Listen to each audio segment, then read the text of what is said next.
Hi everyone. So today we're going to be doing something very different. Yes, you can see we are in the car and we are going to an amazing art exhibition in Delhi, and it is Imagine Fest. Imagine Fest 2024. Yes. So it's an outdoor art walk. So let's go and we'll see more about it and then you'll know. Delhi is becoming so vibrant with this art scene. So let's see what's really new and happening over here at Nehru Park. We have become art explorer these days.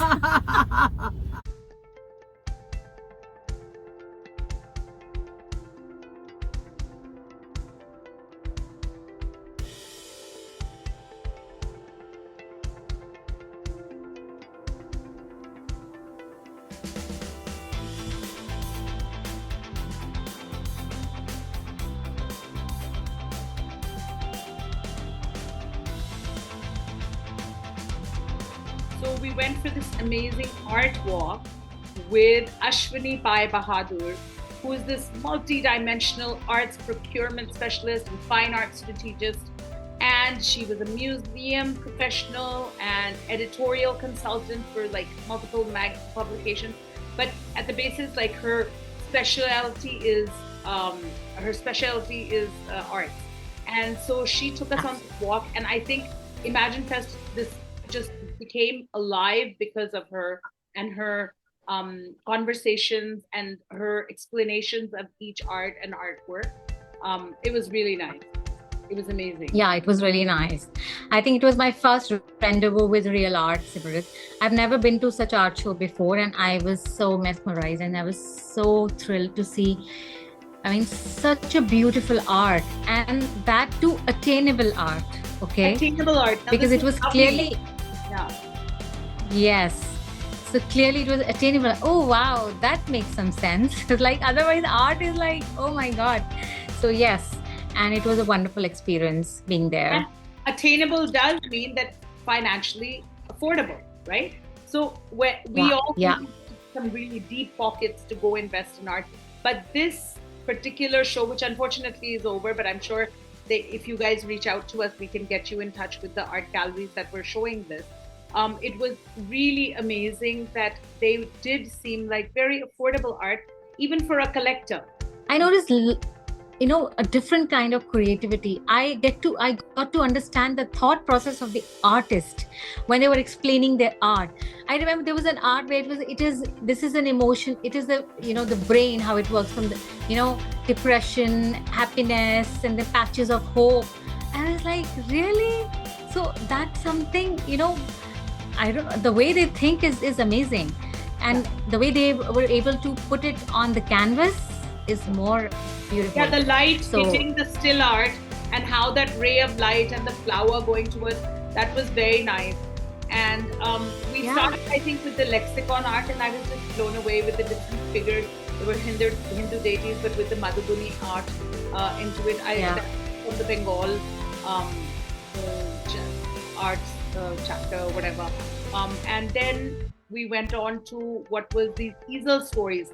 Those were more my type of art. So I'm not really like very well versed or knowledgeable about art. But easel stories really appealed to me. It was the vibrant colors, the way that they were depicting things. That was really amazing for me. And there was this unique art where if you see, there was big picture portrait of a female with the horn and with beautiful necklace. And when we talked to artists, and she was like, I wanted to show how a person can be beautiful with all her flaws, like the horns were the flaws and the beauty was like, she had drawn inspiration from Amrita Shergill. So many of her were a modern version of the three women, such as, and it was so much because they did canvas upon canvas upon canvas, and then had this beautiful jewelry depicted in the back. And it was multimedia, so it had different dimensions. It wasn't a two-dimensional, three-dimensional, four-dimensional. Right. And you remember this one another art by this girl? I forgot her name. Bahar, yes. It was a Varanasi picture of the Ghat where there was a funeral going on, there was a baby being dipped in a holy river, and then there is people are having their chaat pakodi and they're enjoying. It's like all the it's like wow, and how beautiful she has depicted everything. It was my favorite painting of the show, Simrit. It was beautiful, and it was something that really stayed with me. You're right. Bahar did her design work with her tables, and again she was sculpting that. Yes, it was really amazing how she worked with metal and other work. I'm not sure it was a design. Design part. And she was pretty young. Okay, for a young artist to have that level of maturity is really reflected in her art as well. Yes. We went to the Design Square, which was the last one you and me attended, I think.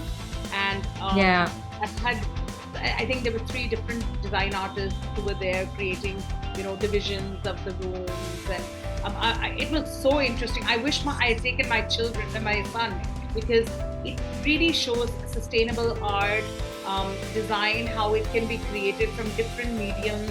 And there was one more picture where it's all green with leaves and flowers, and when the artist was explaining, it's all about feng shui, we have inculcated feng shui in this, and there was one, they have vastu in it. I was like, in a painting, it's really thoughtful of them.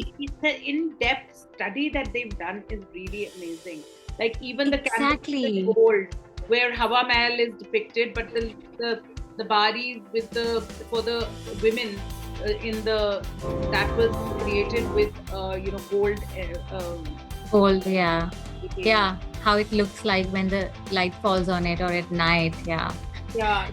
So it was I was like, oh my god, if I would have a chance or opportunity, I would have bought a lot of stuff from there. A lot of them were inspirational as well, and a lot of them were real art. I would say another level of artwork that these artists have.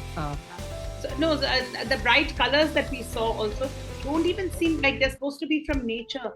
But now we don't even see those colors in nature. It's like what Salonika, vibrant colors. It was a great way to spend an evening. I wish this was on a week long, because I would have gone back for sure. One last thing I want to mention, that I was really, really thrilled, and I would say in awe by the whole fact that there were a lot of rural artists. Their paintings were also in there, and the way they do everything from raw, like from the nature, sand from the nature, the color from this flower, the color from this sand, and this is the real art, the folk art, the way they have encouraged these artists, and they're showing. And though yes, these artists are undervalued, because today we talk about a lot of Indian folk artists are really undervalued, and in this show I saw a lot of importance was given to them, and their paintings were highlighted, and they were the landmark ones. So it was good. I think all in all, we should all try to get out there and look at more and more stuff. I know all around the world, art is taking a different kind of respect, and it's not just for the richy rich anymore. Delhi has developed a great eclectic art scene now, and I think if you get a chance, get out there and take a look. Whether you want to buy or not, it's just nice to kind of get your brain working, stimulating it towards an artistic.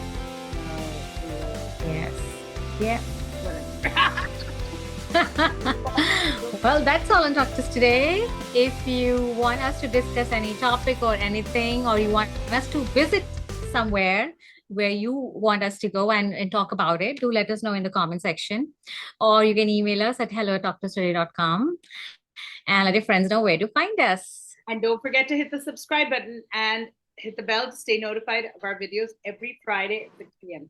Thanks for joining us on Talk to Us today. Remember to talk about Talktous today. Keep smiling. Keep smiling. Keep laughing. Thank you. Bye. Bye.